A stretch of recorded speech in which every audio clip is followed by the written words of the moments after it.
Ndabahaye ikaze bantu beza, ndabaramukije amahoro y'Imana. Nizera ko mumeze neza aho muri hose, aho bitameze neza mukomere, kandi mwihangane Imana ibagirire neza ibasange.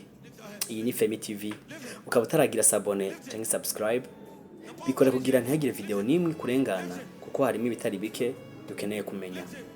Urukundo niryo bwirizwa rikuru riruta ayandi Imana yaduhaye. Nta kindi kiranga umuntu akunda atari ibikorwa biherekeza umutima afise. Igihe yavuga aya majambo dusanga muri Yohana 13 kuva ku 34 gushika 35 havuga ngo ndabaha icagezwe gisha, nimukundane nkuko nabakunze abe ariko namwe mukundana. Nimwagiranira urukundo niho bose bazomenya ko murabigishwa banje. Nta muntu ashoboye gukunda nk'Imana yacu kuko yadukunze twese tukiri mu byaha. Yaba bakijijwe nibo bamwizeye bakamwakira mu buzima bwabo, n'abatarakizwa bataratahura ko Kristo yapfuye kugira ngo bakira ubuzima bwiwe bw'urukundo, umwidegemvyo, amahoro n'umunezero bitangwa na Kristo. Tuvuze gukunda tuba tuvuze ibikorwa. Ndibuka ko nakoze video yavyo uwo yiraba hano munsi, ndashira ko lien ibashikana kuri yo. Samananiza dusabwa oya nibishoboka kandi bifise inyungu nini ku mpande zose. Mu kibana badukikuje barakeneye kutubona mu rukundo. Abo mubana mu nzu nta kindi bakwiteze ko atari kubakunda, kubaganiriza neza, kubitaho. Abo mwigana, abo mukorana, abo musangira ivya buri munsi, muri make barashaka gukundwa kuko muri bo benshi bafise ibikomere, ibintu bibabaje. Muri bo harimo abihakanywe n'abavyeyi, harimo abatawe n'abo bubakanye, harimo ababuze abavyeyi, abavukanye, inshuti n'abagenzi bari babegereye, n'abandi baburaniwe kubera ubukene barimwe mu miryango, mu kazi n'ibindi byinshi. Gukora ku Imana iduha ikibanza wowe nanje cyo kuyivugiramwo mu bikorwa bigaragara. Abo bantu barakeneye umuntu ababa hafi akabitaho. Uri nyishu y'ikibazo cya mugenzi wawe. Wavyumvise neza?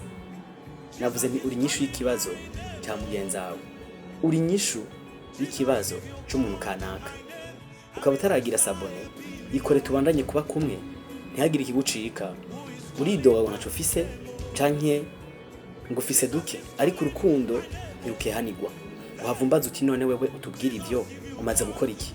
Mugenzi, ndiko ndakubwira, nibwira, ndazi ivyanje. Ni intambara ndiko ndagwana, ni urugendo ndimwo, nawe gwani yawe.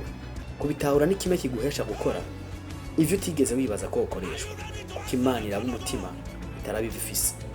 Umutima ukunda niwo mutima utanga, kandi ntiwigera ubura icyo utanga. Imana irawugwiriza.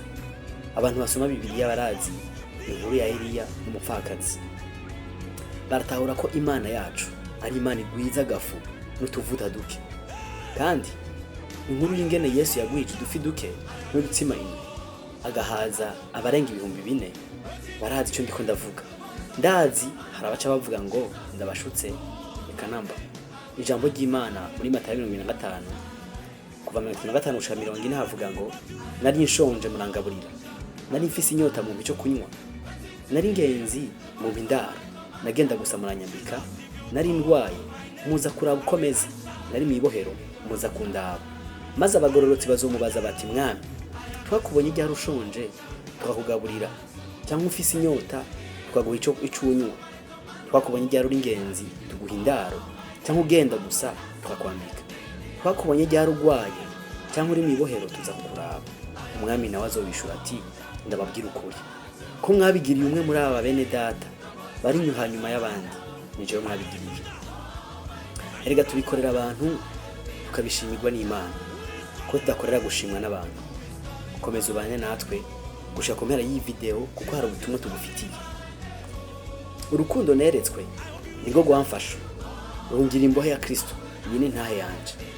Hari mu mwaka w'2007 nari muto, nari ahantu numva nkeneye gukundwa no kwemerwa muri societe. Nibuka ko nagerageje ibitandukanye ngo numve ko no kwemerwa, ariko sinigeze numva iyo nyota ihera. Nari nkeneye guhazwa n'umuremyi, mico nari mbuze.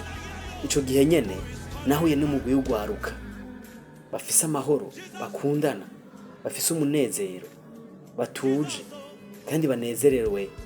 Banyereka urukundo, banyitaho mu buryo novuga bwose kugira sinirwe ndavuga byinshi. Kuva ubwo nabonye ko gukunda bibera umuti ukunzwe ndetse bikamubera cyangwa bikamukura mu byo yiyahuza yibaza ngo ariko arondera umuti.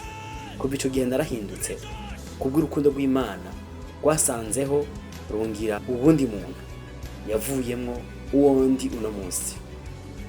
Inyishu y'urukundo ni urukundo bwiwe mu buzima bw'umuntu niwe Kristo. Nibaza ko muri ko muratahura. Urashobora kongera ko intererano yawe kuri sije y'uno munsi muri commentaire, hama udufashe kuyihererekanya n'abandi. Ndazi ko hari abantu bakeneye kumenya ibi no kuvyumva. Hari abantu bakeneye ibitugu byacu ngo baruhukire, bakeneye kugumbirwa. Hari abakeneye ububatwengera n'ububatwenza, ariko kandi hari n'ukeneye ubumushigikirisha uburyo, imfungurwa, ivyambagwa cyangwa akazi n'ibindi n'ibindi. Ico ushoboye gutanga cyose nico wokwibaza ngo ni gito, gikora ikomeye kubugikorewe. Imana igwe kugira icyo utanga. Urukundo rurihangana, rugira neza, urukundo ntirugira ishari, urukundo ntirwihayagiza, ntirwihimbaza, ntirukora ibiteye isoni, ntirurondera ibyago, ntirwiciraho, ntirwiyumvira ikibi ku bantu, ntirunezererwa kugabitanya kw'abandi, ariko runezeranwa n'ukuri. Rurenza ko muri byose, wizera byose, wizigira byose, wihanganira byose. Urukundo ntaho rushira. Ibyo tubisanga mu gitabo cya mbere cy'Abikorinto 13 kuva ku murongo wa 4 gushika ku murongo wa 8a. Duhamagara kugirira neza bose, yaba uwakugiriye neza canke nabi, n'utaco aragukorera. Kuko twabonye ko urukundo rurenza ko muri byose ntidukora nk'abishura canke bihora ivyo bakorewe. Wihanganira byose kandi nta rushira. Ndabakunda cyane, nico gituma ndabahaye ubutumwa, nawe buhe ko abukunda inshuti zawe uraba ubahaye ku kiruta ibindi. Ndabashimiye ko mushishikaye kubana natwe n'abandi. Mugire sabone kuri iyi chaîne. Namba hari iciyumviro canke impanuro kirahawe ikaze muri commentaire, bidutera umunezero kuvyakira, kandi turahari kugira tubishure vuba hashoboka. Imana iduhane umugisha, naho ubutaha murakoze.